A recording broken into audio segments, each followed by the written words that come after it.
ගොඩක් ආදරෙන් පිළිගන්නවා අත්තම්මයි මමයි YouTube channel එකට. ඉතින් මම ඔයාලට කියලා දෙන්නේ අද තේ බොන වෙලාවට හරි ලේසියෙන් හදා ගන්න පුළුවන් හරිම රස කෑමක්. වැඩි වෙලාවක් යන්නේ නැහැ, ඉක්මනටම හදා ගන්නත් පුළුවන්. අපි බලමු එහෙනම් කොහොමද මේක හදාගන්නේ කියලා. අවශ්‍ය කරන දේවල් සුපුරුදු පරිදි description box එකේ යටින් දාලා තියෙනවා.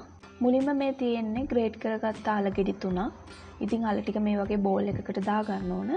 ඊට පස්සේ හීනියට කපාගත්ත ලුණු ගෙඩියත් ඒකටම එකතු කරනවා.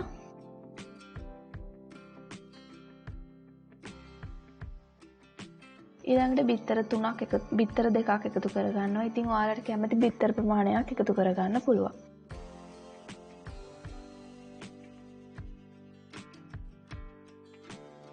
දැන් ඔයාලගේ රස අනුව ගම්මිරිස් කුඩු, ලුණු කුඩු, කෑලි පිරිස් කුඩු එකතු කරගන්න පුළුවන්.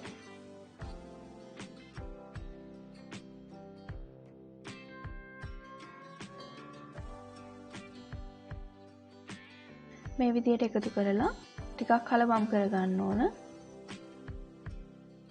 ඊළඟට ඔයාලට පුළුවන් පාන් පිටි ටිකක් අරගෙන මේකට දාගන්න. මොකද මේ ටික හොඳට එකතු වෙන්න ඕනි. ඒ නිසා තමයි අපි පාන් පිටි එකතු කරගන්නේ. පාන් පිටි කන්න කැමති නැති කෙනෙක්ට හාල් පිටි පාවිච්චි කරන්න පුළුවන්. එහෙම නැත්නම් කෝන් පිටි පාවිච්චි කරන්න පුළුවන්. ඉතින් කැමති දෙයක් දාලා මේක හදාගන්න පුළුවන්. පාන් පිටි එකතු කරාම තමයි මේක ටිකක් ඝන ගතියට එන්නේ. එතකොට තමයි අපිට ලේසියෙන් මේක තෙලට දාගන්න පුළුවන් වෙන්නේ. ඊට පස්සේ හොඳට තෙල් එක රත් වුණාට පස්සේ අපිට පුළුවන් මේ වගේ පොඩි ප්‍රමාණයක් අරගෙන ඒක තෙල් එකට දාන්න. තෙල් එකට දාපු ගමන්ම අනිත් පැත්ත ගහගන්න යන්න එපා. එතකොට මේක ගැලවෙන්න බලනවා. පොඩ්ඩක් වෙලා තියන්න. එතකොට තමයි ඒක පොඩ්ඩක් හයි වෙන්නේ. ඊට පස්සේ අපිට පුළුවන් දෙපැත්ත රන්වන් පාට වෙනකම් බැද ගන්න. ඉතින් ගෙදර තේ බොන්න කිසි දෙයක් නැති වෙලාවක අපිට පුළුවන් අල ගෙඩියක්, ලුණු ගෙඩියක්, බිත්තරයක් පාවිච්චි කරලා මේ වගේ රසම කෑම එකක් හදාගන්න.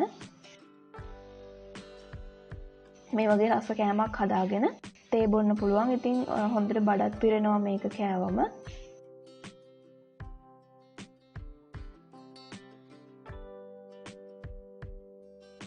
මෙන්න මේ ගානට හොඳ රන්වන් පාටක් වෙනකම් මේක බැදෙන්න ඕන. අඩු ගින්දරේ වගේ තියාගෙන හදාගන්න පුළුවන් නම් හොඳයි.